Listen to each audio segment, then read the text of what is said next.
Empezamos porque, pues bueno, se nos ha hecho quizás un poquito tarde, ¿no?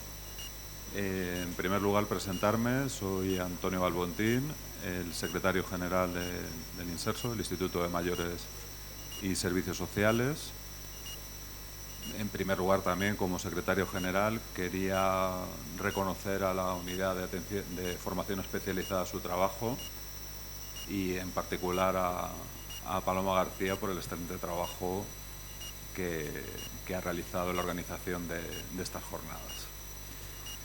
Bueno, pues vamos a escuchar la opinión de los agentes sociales, interlocutores sociales, en todos los retos que se nos presentan en relación al sistema de cuidados en España.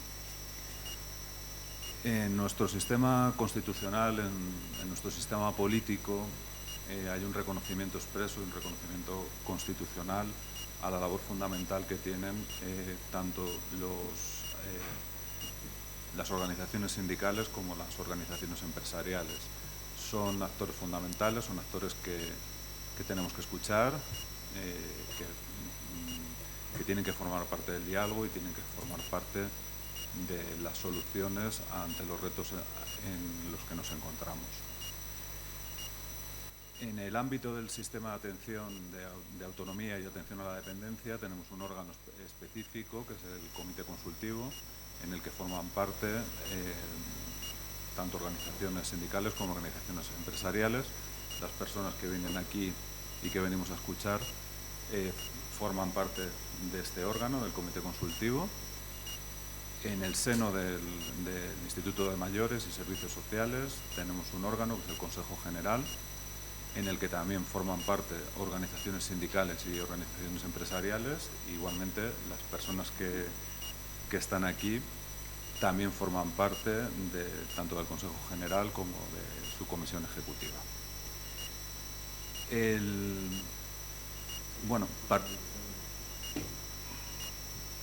¿No se oye? Ajá.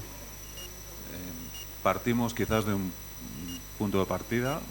Sabemos a qué nos referimos con qué es esto de los cuidados de larga duración.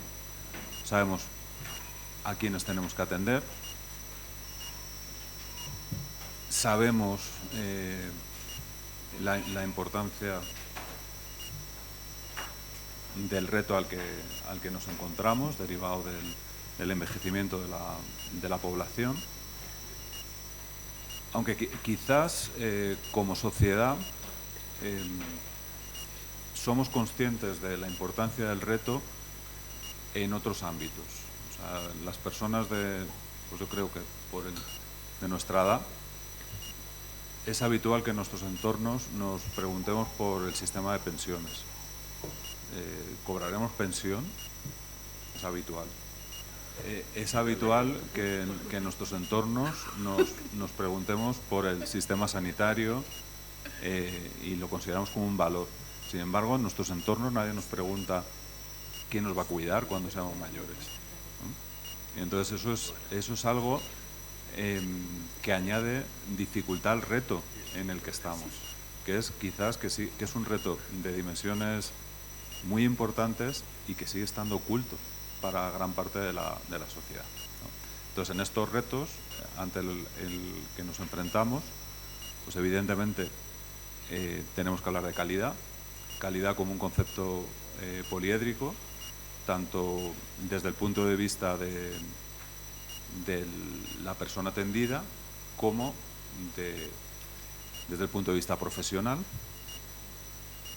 Tenemos que hablar de sostenibilidad y yo también querría abrir un nuevo debate, que es en qué medida estos nuevos modelos en los que tenemos que avanzar de desinstitucionalización, de cambio cultural, en qué medida no van a generar un choque entre derechos, entre los derechos humanos, los derechos de ciudadanía y derechos organizativos, derechos laborales. En qué medida todo esto es un debate que tenemos que afrontar porque creo que es un debate que estamos procrastinando, que estamos evitando y tiene mucho calado. Bueno, por mi parte voy a presentar brevemente a los tres ponentes. Gemma Ramón, por parte de la Unión General de Trabajadores, es la representante del Departamento de Servicios Sociales de UGT desde el 2004, 2001, y ella forma parte, como hemos dicho, tanto del Comité Consultivo del Sistema de Atención a la Dependencia como del Consejo General del Inserso. Olimpia del Águila Cazorla es la representante de la COE y es la responsable de las áreas de Seguridad Social y de Igualdad del Departamento de Empleo, Diversidad y Protección Social de la COE, y también es miembro del Comité Consultivo del Sistema de Atención a la Dependencia y del Consejo General, entre otras muchas funciones. Y Carlos Bravo Fernández es representante de Comisiones Obreras y es el secretario confederal de Políticas Públicas y Protección Social. También forma parte del Comité Consultivo y del Consejo General. Y por mi parte voy a dar la palabra inicialmente a Gemma Ramón. Hola, a ver si se oye. Buenas tardes, ¿se oye? ¿No? Buenas tardes.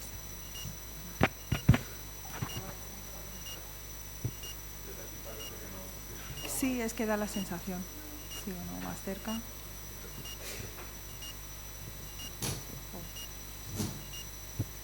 Vísteme deprisa, vísteme despacio que tengo prisa, algo así se dice, ¿no? Bueno, pues sigue sin oírse, porque veo las caras. ¿No? ¿Sí? ¿Sí se oye? Vale, bueno, pues intentaré gritar, aunque no prometo que lo consiga. Bueno, la verdad que, por supuesto, agradecer y felicitar a Formación del Inserso y a la organización de estas jornadas, que la verdad es que son maravillosas. Voy a intentar correr, pero no os engaño, porque yo tenía una intervención preparada, que es verdad que el tiempo nos ha superado.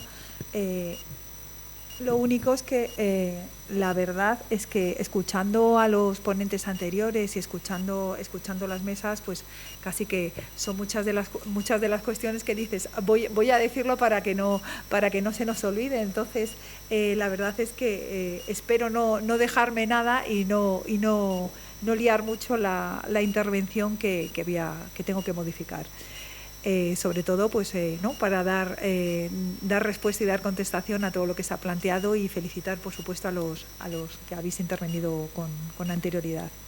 A mí me llama la atención en primer lugar, bueno, pues lo que es el título, ¿no? de este curso, que son los cuidados de larga duración, dilemas en torno al empleo, acreditación y la formación de profesionales. Yo creo que el título en sí mismo lo que pone de manifiesto es la problemática que existe y que lleva existiendo desde hace 18 años, y si no nos ponemos un poquito las pilas, pues probablemente dentro de X estaremos hablando de lo mismo. Y es bueno, el empleo en sí mismo y su profesionalización, que esto es uno de los puntos que queremos dejar desde UGT claro, la necesidad de acreditación y por supuesto la formación. Pero no os voy a engañar que a mí la palabra dilemas me llama la atención. No debería de existir esa palabra si hablamos de empleo profesionalizado a los cuidados. No existiría ese dilema. Y la primera reflexión que nos hacemos y que me hago es por qué otros trabajos remunerados no cuestionamos cuestiones básicas como, primero, que son empleo; segundo, que los realiza un profesional; y tercero, que reúne la suficiente formación o competencia profesional para atender a ese empleo. Sin embargo, con los cuidados, y aquí ya pongo el énfasis en la palabra cuidados, sí que estamos hablando de cuidados, y no hablamos pues en técnica de cuidados, profesionales Cuando estamos hablando de enfermeros, de médicos, sí que hablamos de profesionales del sector. ¿Y por qué en esta cuestión denominamos simplemente cuidados? Es un tema que desde luego nos llama la atención, porque una de las cuestiones que consideramos es que es una consecuencia directa que se ha venido arrastrando durante mucho tiempo, y es el trabajo no remunerado que se ha realizado durante muchísimos años. Es más, que además ha sido realizado por las mujeres, ante una falta precisamente, una falta de sistema de servicios profesionalizados. Y hay una cuestión que es fundamental y que tenemos que partir de la base, que es la falta de reconocimiento social que se ha tenido y que a día de hoy sigue sin tenerse. Si no hablamos de estos parámetros básicos, como es la profesionalización, la remuneración, con un empleo de calidad, y la falta de reconocimiento social, no vamos a avanzar nunca en este sector. Es evidente, y quiero ir muy rápido por aquí, pero el origen precisamente de la ley de dependencia surge en la necesidad de atención y cuidados profesionales, y que sea un derecho subjetivo, una labor que durante toda la vida, más de un 85-90% venían realizando las familias y fundamentalmente las mujeres. Entonces, la ley de dependencia, una de las cuestiones, surge precisamente para que se pueda atender y tener un reconocimiento a situaciones totalmente que llevábamos arrastrando durante mucho tiempo. Cuando estamos hablando de problemática, la reflexión fundamental que hacemos es, a lo largo de todos estos años, no hemos asumido precisamente la profesionalización de los cuidados. No, hemos estado durante bastante tiempo postergando los derechos y la calidad en materia de empleo, y algo que aquí se ha explicado muy bien por Clara es precisamente la profesionalización y la acreditación del sector. Fundamentalmente, también los servicios sociales han tenido siempre un carácter asistencialista, y además ser perceptor y beneficiario de los servicios sociales siempre ha sido considerado hasta ahora, esperemos que vaya cambiando, es sinónimo de ser pobre. Recordar cómo se llamaba a las residencias de personas mayores, que se decían asilos. ¿Qué significa la palabra asilo? Si buscamos el significado de asilo, pues es beneficencia, es cobijo, protección, bajo el paraguas de la gratuidad. Por lo tanto, tenemos que cambiar un sistema y una concepción que llevamos siglos arrastrando toda la vida. Cuando entró en vigor la ley de dependencia, desde luego nos creamos, implicaba ser los beneficiarios, ser derechos de un nuevo sistema, de un nuevo derecho subjetivo y universal, tener opción a una serie de prestaciones y servicios, pero las necesidades no eran nuevas y tampoco los servicios, aunque sí insuficientes. Ya en el libro blanco de la dependencia que se estuvo realizando en el año 2003-2004, ya se hablaba de esas 260, ahora se habla de 261.000, antes se habla de 269.000 trabajadores y trabajadoras que se iban a necesitar para implantar la ley. Por lo tanto, desde el inicio, los procesos de acreditación que se estuvieron realizando, me voy a remontar al año 2008, a diciembre de 2008, ya se publicó el primer acuerdo en el Consejo Territorial sobre los criterios comunes de acreditación para garantizar la calidad de los centros y servicios. Voy a pasar muy rápido, pero no quiero mencionar 2008, 2011, 2015, 2018, 2020, 2022. Durante todo este tiempo se han estado postergando los criterios de acreditación y las necesidades de profesionalización, acreditación, certificación, y todo este calvario que muchos de los que estamos aquí hemos estado todos estos años formando parte, y por supuesto Clara, que yo recordaba, desde desde un montón de tiempo estamos intentando primero identificar cuántos profesionales había en el sector.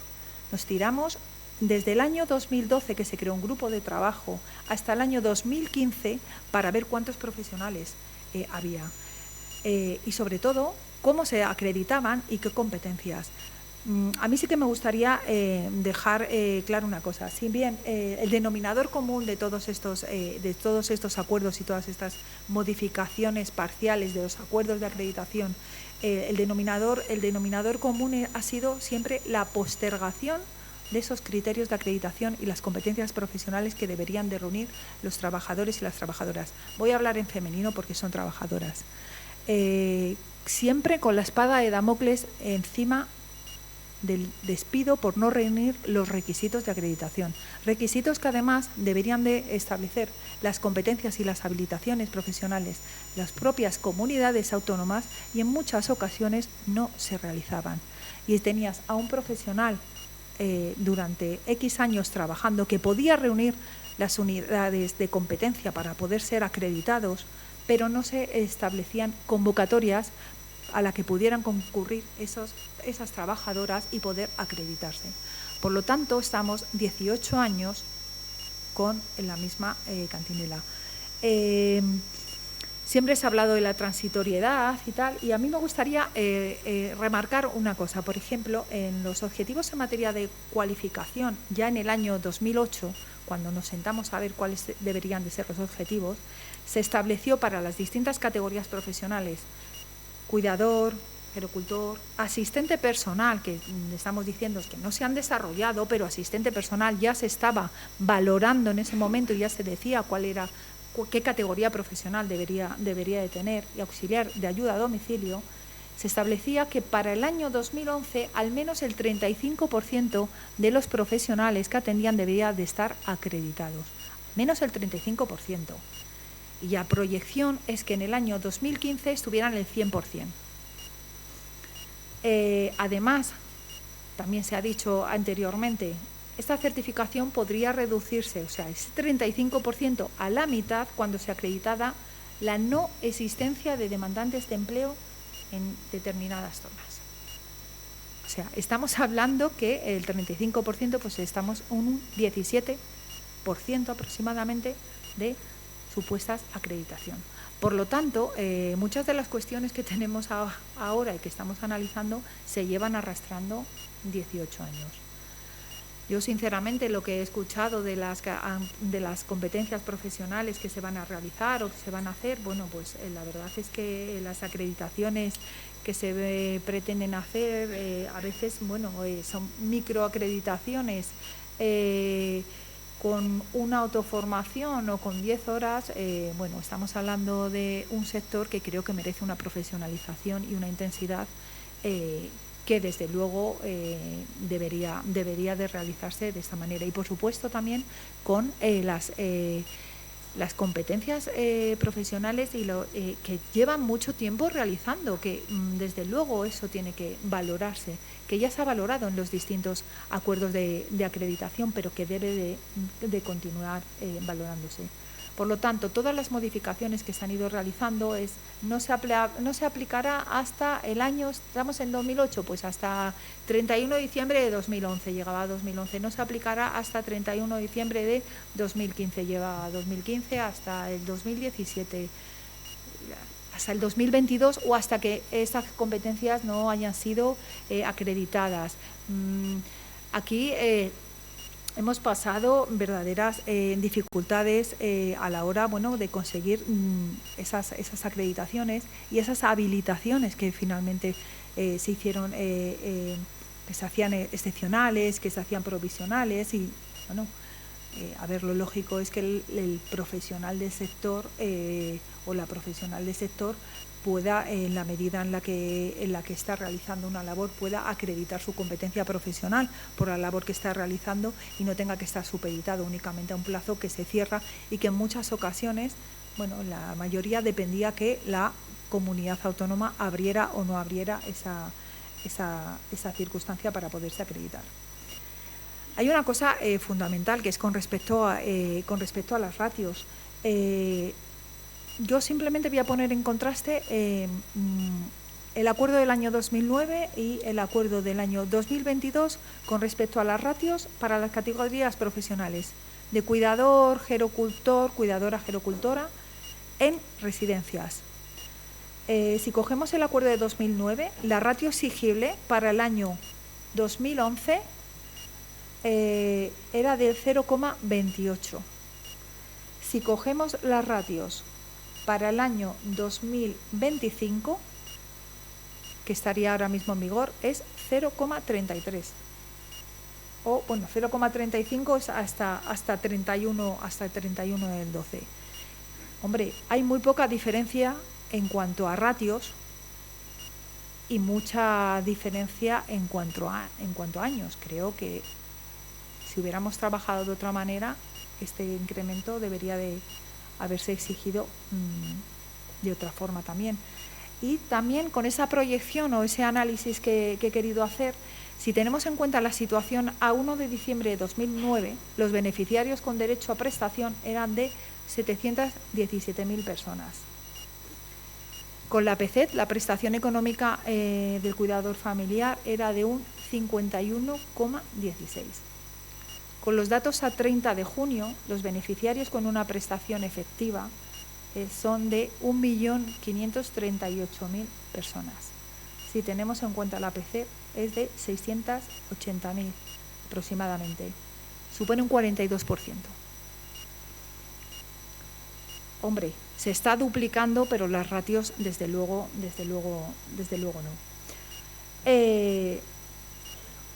Sí, voy terminando. Hay una cuestión que desde luego se ha hablado de la calidad en el empleo, la modificación que se le produce ahora en la ley que se ha aprobado en el Consejo de Ministros con respecto al artículo 34. Bueno, pues la verdad es que en diciembre del 2022 ya se aprobó en el Consejo Territorial y en el Comité Consultivo la creación de un grupo de trabajo donde abordar las cuestiones de los interlocutores con los interlocutores sociales y las comunidades autónomas, interlocutores sociales entendidos como sindicatos y empresarios, para hablar precisamente de la profesionalización. Desde los sindicatos, voy a hablar por UGT, como una cantinera y como un mantra, desde que se aprobó la ley, estamos diciendo casi que para cuándo se va a desarrollar la calidad en el empleo. Todos los comités consultivos hemos reivindicado la necesidad de desarrollar la calidad en el empleo. Aún no se ha desarrollado. Asistimos a una modificación de la ley donde sí que se aborda la calidad en el empleo, pero se habla de la suficiencia del número de profesionales. Desde luego, si no modificamos las condiciones laborales, la temporalidad y sobre todo la parcialidad, no vamos a conseguir modificar nada, y la suficiencia de profesionales que están migrando a otros ámbitos como pueden ser el sanitario, donde los salarios son bastante más altos, porque cuando se ha hablado de las, por ejemplo en residencias y en los servicios sin alojamiento, la diferencia que pueda haber con respecto a otros servicios, lo que sí que tenemos que tener en cuenta que ya no es solo la diferencia salarial, sino también la temporalidad y la parcialidad que existen en, por ejemplo, los contratos indefinidos. La ley también, la modificación de la ley también habla para atender a la calidad del empleo, habla de una atención integral y continuada.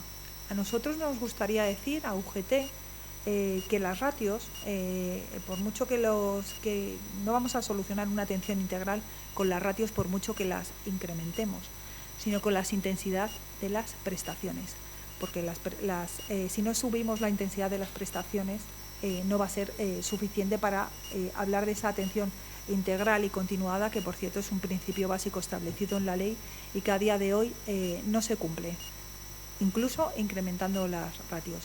Evidentemente todo esto está en una línea con la auténtica necesidad de incrementar la financiación del sistema. Me estoy dejando muchísimas cosas, pero desde luego hay un punto que sí que me quiero detener. Cuando estamos hablando de los problemas, tenemos que centrarnos en los problemas estructurales del SAT, y si precisamente los servicios que estamos dando van a atender, los servicios atendidos siempre por profesionales, van a atender verdaderamente de una forma integral y suficiente a las personas que se encuentran en situación de dependencia.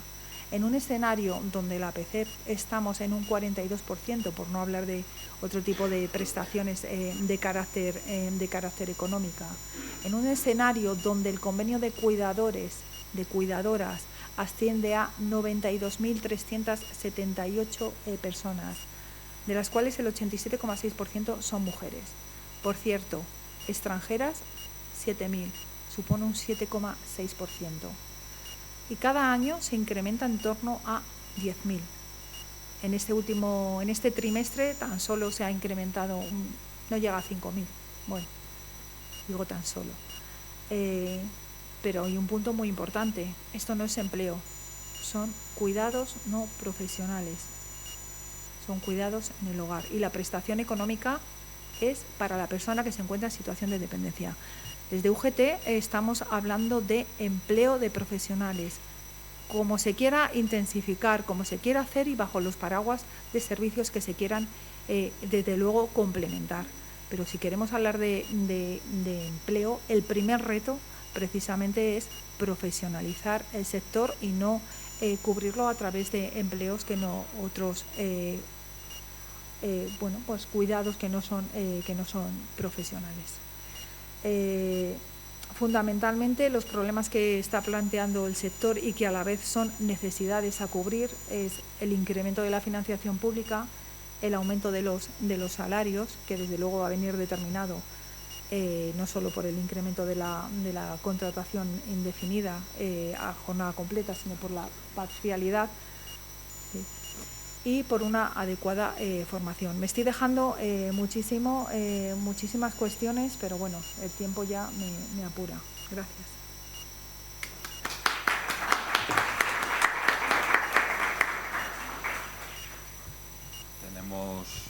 Vamos un poco apurados de tiempo. Es verdad que hemos empezado un poco más tarde, pero bueno, vamos a intentar acotar un poco nuestras intervenciones. Ellos lo que les pasa es que están acostumbrados a las comisiones ejecutivas y consejos generales, que no les ponemos tiempo, y claro, aquí hay que acotarnos. No, que se ha reducido muchísimo con respecto a la... Carlos, cuando quieras. Toma, Carlos.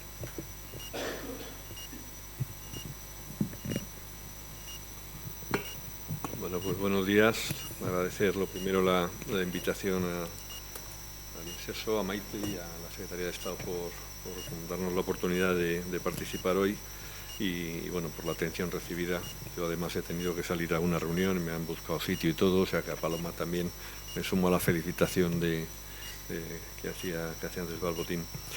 A ver, a mí me gustaría centrar esto de otra manera, complementaria un poco a la que ha planteado Gemma, y es la diferencia entre lo que decimos y los análisis que hacemos, que los compartimos todos, y lo que hacemos luego, y lo que pasa. Lo digo porque esto son elementos clave, ¿no? Y me gustaría empezar por hacer una línea muy breve en relación con algo que salía en la presentación de OCDE, que sí me ha dado tiempo a verla esta mañana, y son los problemas de financiación que tiene el sistema.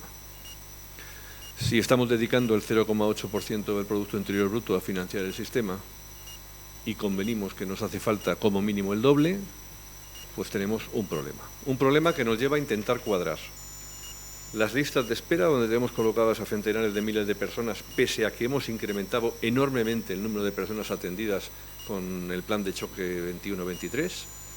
Hemos avanzado muchísimo, pero la demanda de atención ha avanzado más de lo que hemos sido capaces de absorber con la oferta creciente. Y por tanto, ahí tenemos un primer problema que tiene que ver con la financiación y que tiene que ver también con algo, bueno, por no hablar de los ratios que se nos presentaban esta mañana en OCDE, los países nórdicos, ¿no? Estamos hablando, aquí decimos que con el doble nos conformamos, pero hay países que están dedicando bastante más. Y en una población que envejece, una población que es un 20% hoy, lo que tenemos mayores de 65 años, pero vamos a tener un tercio a mediados de la década próxima. Por tanto, primer elemento que tenemos es el de la financiación. Segundo elemento que tenemos es, hemos acordado un plan de choque en el año 20, ha implantado 21-23, un plan de choque que ha incrementado notablemente la financiación del Estado, financiación de la que el Estado se había retirado indebidamente a partir del año 2012, porque esto se diseñó para ser cofinanciado entre el Estado y las comunidades autónomas, y el Estado hizo mutis por el foro en el año 2012. Y ha empezado a recuperar posición ahora, y en este momento ha pasado de financiar un 15% a financiar en torno a un 26% del sistema. Claro, la financiación del Estado es bastante transparente y la información que tenemos de lo que está financiando el Estado la tenemos clara. No ocurre lo mismo con la financiación que tenemos en las comunidades autónomas, porque no está financiando el 74%, está financiando el 74% menos los copagos que se imponen a los usuarios. Y ninguna comunidad autónoma nos dice lo que hay en copagos. Ninguna. Y por tanto, aquí hay un problema de transparencia, hay un problema de lealtad institucional y un problema de cooperación interadministrativa. Y eso es un asunto de primera magnitud que nos está condicionando todo. Cuando uno tiene este mapa, uno se puede aproximar a los problemas que nos reúnen hoy aquí y ver cómo lo estamos haciendo. Y entonces resulta que nos encontramos, estamos hablando de cualificación, estamos hablando de formación, estamos hablando de profesionalización. Todos coincidimos en que eso debe estar basado en cuidados profesionales. Pero el 43% de las prestaciones son de cuidados familiares. Por tanto, pero no solo es que el 43% esté, es que están creciendo.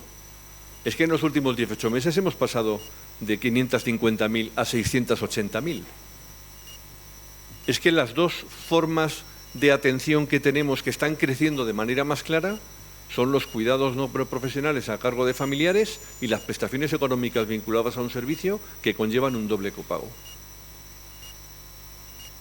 No es que los gestores del conjunto de la dependencia sean personas malvadas, es que optan por dar la mayor cobertura con las prestaciones más baratas. Y como queremos acabar con la lista de espera y extender, pues lo que hacemos es utilizar esos canales. No podemos decir que no esté profesionalizado el sector, claro que está profesionalizado, en residencias lo está, en ayuda a domicilio también. Se han hecho, hay convocatorias abiertas por parte de las comunidades autónomas, por parte del propio Servicio Público de Empleo, abiertas y permanentes, y se está acreditando a la gente. Pero tenemos cada vez más prestaciones a cargo de cuidados familiares y tenemos cada vez más prestaciones económicas vinculadas a un servicio que sí debe estar acreditado. Pero estamos hablando de que en torno a 680.000 personas están en cuidados familiares. Por tanto, un 43%, no es poca cosa. Tenemos necesidad de reforzar. Esta mañana la Secretaría de Estado nos hablaba del proyecto de ley que acaba de aprobar el Consejo de Ministros de modificación de la Ley de Dependencia y la Ley de Discapacidad.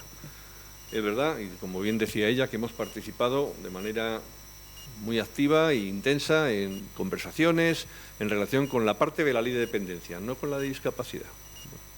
Subrayo, simplemente, que convendría, porque las personas con discapacidad también trabajan y también tienen empleo, y es un asunto en el que los interlocutores sociales alguna cosa tenemos que decir también. Pero en relación con la dependencia, pues yo creo que es un proyecto de ley que hemos valorado positivamente. Hemos además reconocido que ha mejorado el texto a lo largo de las conversaciones y de los meses que hemos tenido, pero sin embargo no podemos decir que sea un texto acordado. Y no lo es, entre otras cosas, porque genera nuevas prestaciones que a nosotros nos genera dudas.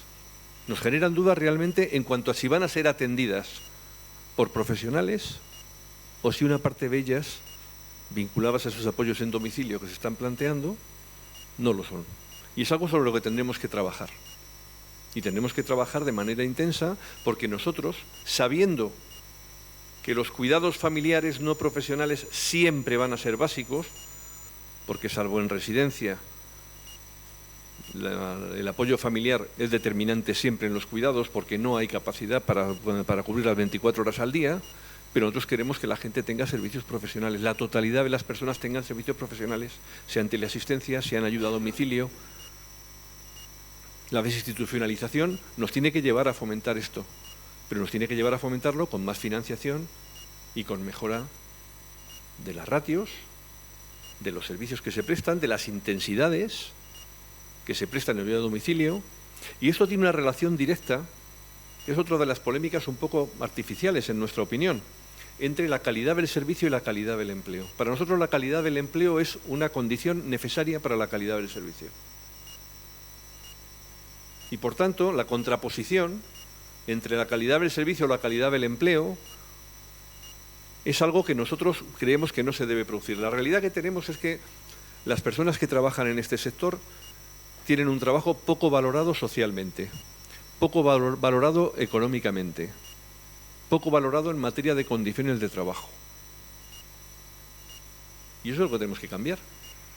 Por supuesto que tiene un impacto de género brutal.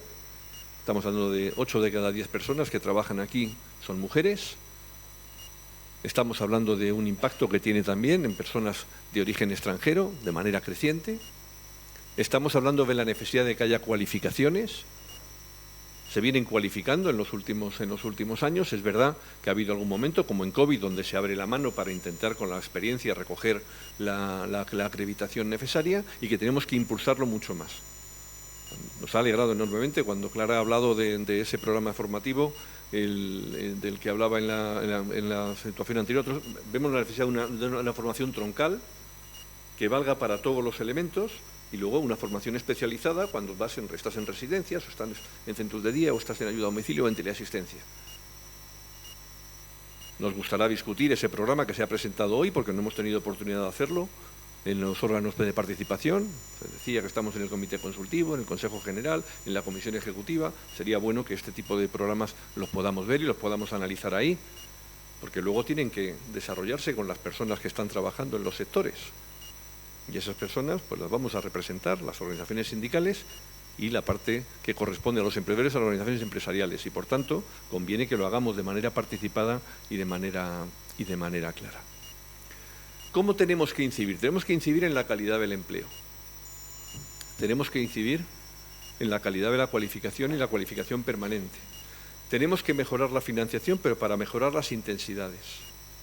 Y tenemos que, en un mecanismo de cooperación interadministrativa bastante imperfecto, tenemos que ser capaces de influir en lo que ocurre.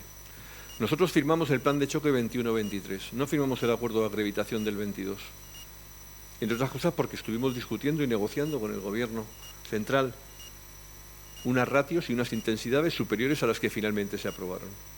Nos encontramos que cuando llegaron al Consejo Territorial, lo que habíamos avanzado con el Gobierno central se redujo drásticamente. Y yo creo que tenemos que empezar a decir que hace falta más dinero, pero tenemos que decir para qué. Y es un elemento que me parece determinante a la hora de abordar cuáles son los objetivos. Tenemos que poner más dinero para cualificar, tenemos que poner más dinero para mejorar los ratios, tenemos que garantizar que hay una atención, una coordinación sociosanitaria adecuada, tenemos que garantizar que hay una atención sanitaria adecuada en los centros residenciales y centros de día. Esto se ha olvidado, no se ha olvidado. Esto no ha desaparecido del proyecto legislativo que aprobó el Consejo de Ministros hace unos días y nosotros, Maite lo sabe, vamos a seguir insistiendo en el trámite parlamentario para que a ver si los parlamentarios incorporan lo que no ha sido posible con el Ministerio, pero son elementos que tienen que ver con la cualificación, con la calidad del servicio que se presta. Y esos elementos se tienen que condicionar también en un marco en el que las comunidades autónomas, que son las competentes para la ejecución de todos en este modelo de gestión, quieren que se les aumente la financiación, pero que no se les condicione la forma en que cada una de ellas deciden cómo la implementan. Y nosotros decimos que sí, que el aumento de financiación tiene que condicionar, tiene que establecer objetivos concretos.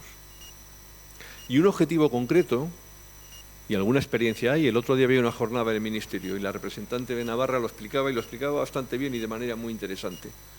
Es que el precio de concierto no tiene por qué ser el mismo en todas partes. Es que a lo mejor el precio de concierto tiene que estar vinculado a cuánto gana la gente que está trabajando. Y el que paga poco, pues tiene menos precio de concierto. Y el que tiene mejor convenio y paga más y acredita mejor y tiene menos tiempo parcial y supera el 75% en la jornada que se está prestando y tiene unas ratios que superan el acuerdo de acreditación. En la evaluación que se anuncia que se va a hacer este año del acuerdo de acreditación es una buena oportunidad para que evaluemos si las ratios que se aprobaron en el 22, para nosotros absolutamente insuficientes, deben ser revisadas. Y si hacemos ese trabajo de aquí a final de año y convenimos en la necesidad de aumentar la financiación, pero la aumentamos con carácter finalista, con carácter condicionado a que se cumplan los objetivos que necesitamos que se planteen, mejor calidad de empleo, mejores intensidades, mejores ratios, menos tiempo parcial, más jornadas a tiempo completo, mejor cualificación y mejores salarios y mejor reconocimiento social, pues seguramente estaremos cuadrando perfectamente la ecuación de calidad del empleo con calidad del servicio. Porque no nos puede pasar otra vez lo que ha pasado con el asistente personal, donde nos hemos hartado de decir que no podíamos tener 10.000 personas como asistentes personales encuadrados como personal empleado doméstico. Porque el empleo doméstico, absolutamente respetable, no es el asistente personal. Porque tenemos que tener bien encuadrada a la gente para tenerla bien valorizada. Y porque eso es una condición necesaria para poder abordar de manera completa la calidad del servicio que hay. No se puede plantear, como hemos tenido, con empleadores, como a veces discutimos, con entidades sin ánimo de lucro, pero que también operan, sobre lo que importa es que el servicio sea barato para el usuario. El servicio no tiene que ser barato, el servicio tiene que ser de calidad. Y tiene que estar remunerado adecuadamente. Y tenemos que financiarlo públicamente. Y si hay algún sistema de copago, tiene que tener una relación directa con la renta y patrimonio de las personas. Porque lo que no puede ser es que el copago sea un factor de exclusión, que impida que la gente acceda al servicio que necesita en materia de atención a la situación de dependencia. Y estas son las claves en las que nos tenemos que mover en esta materia. Y tenemos que resolver que el aumento de la financiación estatal, y termino con esto, no nos tiene que llevar a un debate que modifique el modelo que pactamos en el año 2006. Nosotros pactamos un modelo que tenía que ser cofinanciado al 50% entre el Estado y las comunidades autónomas. La fórmula del copago puede caber, pero debe ser un elemento absolutamente minoritario. Esto está caminando en una dirección en la que la opacidad de los copagos y el crecimiento limitado de la contribución estatal nos lleve a una financiación a tercios. Un tercio el Estado, un tercio las comunidades autónomas, un tercio los usuarios. El riesgo de exclusión en amplias capas de la población que tiene la mala costumbre de ser dependiente, igual que los que tienen mejores recursos económicos, es evidente. Y por eso los sistemas de copagos tienen que estar reducidos y muy controlados. Y la financiación tiene que incrementarse la del Estado, tiene que transparentarse la de las comunidades autónomas y tenemos que tener una transparencia y una cooperación y una lealtad institucional de la que hoy carecemos. Yo tengo que decir que el Inserso está publicando con transparencia la información que compete a la financiación del Estado, pero no podemos decir lo mismo en el ámbito de las comunidades autónomas y es una materia en la que tenemos que avanzar de manera sostenida. Creo, por tanto, que estos son los ejes en los que tenemos que movernos. Reconocemos la cualificación, reconocemos la necesidad de formación, pero tenemos que decir que si esto es un yacimiento de empleo, que lo es, cuantificaba en 200 y pico mil personas la Secretaría de Estado esta mañana, con el estudio que ha hecho el Ministerio, las necesidades que tenemos a corto plazo.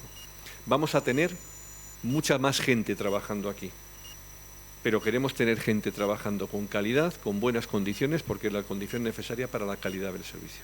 Muchas gracias.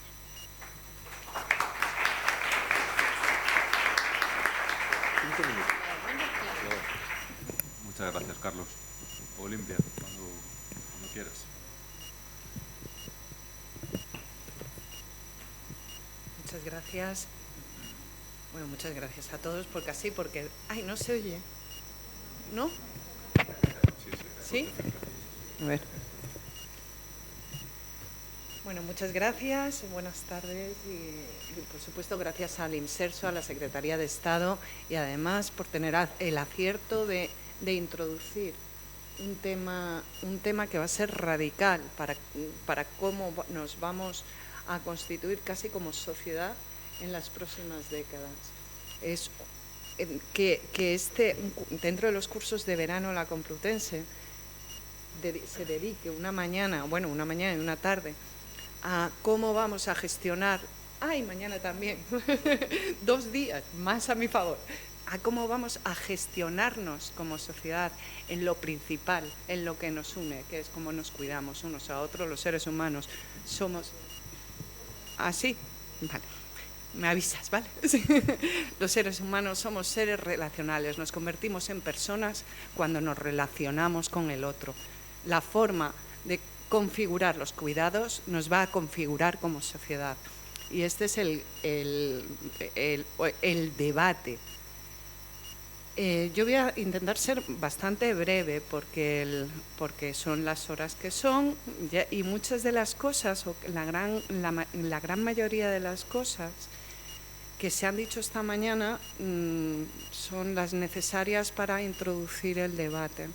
Pero es verdad que ya estamos empezando el segundo cuarto del siglo XXI, ¿quién lo diría?, con estructuras que nos vienen dadas del siglo XX que se han desacoplado. Y además tenemos el reto de acoplarlas a estas nuevas sociedades, a estas nuevas economías. Ya nos hablamos de globalización porque ahí estamos más allá de la globalización, a todos estos nuevos también valores sociales. Hablaba en la Secretaría de Estado de las familias, nuevas formas de cuidarnos en nuestras familias, justo además en un momento que tenemos que hacer frente a un reto clarísimo que es el demográfico, que además nos va a condicionar de lo que venimos hablando, que es cómo vamos a financiar el sistema de dependencia. ¿Y cómo lo vamos a financiar? A la vez que vamos a financiar las pensiones, que sí son sostenibles, en todo caso, o sea, incluso para los de nuestra edad. Incluso para los más jóvenes, no, ellos los tendrán bastante mejor, además, seguro. Pero y el impacto, no sé si lo he dicho, en la sanidad. Es decir, todo este flujo de recursos que se va a ir a toda una generación, ¿no? ¿Cómo vamos a introducir el tema de los cuidados cómo vamos a adaptar el sistema de dependencia? Y aquí sí que me gustaría hacer una aclaración. Cuidados de larga duración y cuidados no es lo mismo que sistema de dependencia. Y es muy importante cuando nos sentemos a hacer o a valorar o a diagnosticar cómo estamos, tener en cuenta estas diferencias. Porque incluso cuando hablamos de cuidados de larga duración, en cuanto es el tanto por ciento de PIB que está dirigido a los cuidados, no es cierto los datos que se están diciendo, no es verdad. Y no son verdad porque no se está teniendo en cuenta el valor económico de los cuidados que ofrecen fundamentalmente las mujeres en lo informal o en todos los cuidados de larga duración más formales, pero que no son del sistema de dependencia. El no tener esta visión de qué está pasando en los cuidados de larga duración o en los sistemas de cuidados hace que estemos arrastrando determinadas ideas de otros sectores que no son el propio de la dependencia. Por ejemplo, las trabajadoras al servicio del hogar familiar, que son indispensables para proveer cuidados en nuestra sociedad, pero que no son del sistema de dependencia. Es más, lo que están cubriendo es las carencias del sistema de dependencia, en muchos casos.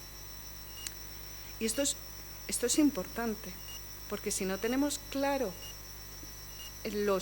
las fronteras de nuestro sistema con estos mundos, vamos a ir proyectando las disfunciones del propio sistema de dependencia. Y lo contaban muy bien, como siempre, mucho mejor que yo, Gemma y Carlos. El propio sistema de dependencia se está desarrollando en base a estos cuidados no profesionales. Lo decía Carlos de manera tajante. El sector de dependencia, el sector residencial, ayuda a domicilio, está absolutamente profesionalizado. Tendremos que mejorar, luego si me da tiempo de decir algo, lo haré, las condiciones laborales. Tendremos que poner en valor el trabajo, el valor del propio sector para requerir subidas salariales. Ahora bien, el sistema de dependencia se está apoyando, basando, estructurando, si queréis, en el trabajo no remunerado de las familiares, de las cuidadoras no profesionales. ¿Y de qué profesionalización vamos a hablar? Decíais el 40 y tantos, yo soy muy mala recordando números, el 43. Pues es que además de ese 43%, apenas el 15% de las cuidadoras no profesionales tiene formalizado el convenio especial. Es que ya ni siquiera le estamos garantizando el nivel básico mínimo asistencial del sistema de seguridad social. Eso es el sistema de dependencia. Y cuando hablamos de las condiciones laborales de las trabajadoras del sistema, que no se nos olvide las mayoritarias, que las madres, las hijas, porque hasta ahora, además, eran familiares. Con la propuesta normativa de reforma de la ley de dependencia, ya ni siquiera tienen que ser familiares, ni siquiera van a tener que vivir en el mismo domicilio. Es decir, podemos estar institucionalizando a través de la normativa estos cuidados low cost o precarizados a costa del trabajo de las mujeres, que también deberían ser PIB y se debería contabilizar. Pero lo no profesional no queda aquí, ¿eh? Cuando se le da una ayuda a domicilio gran dependiente, una media de 36 horas al mes de cuidados en ayuda a domicilio, ¿qué pasa con el resto de horas? ¿Quién lo está asumiendo?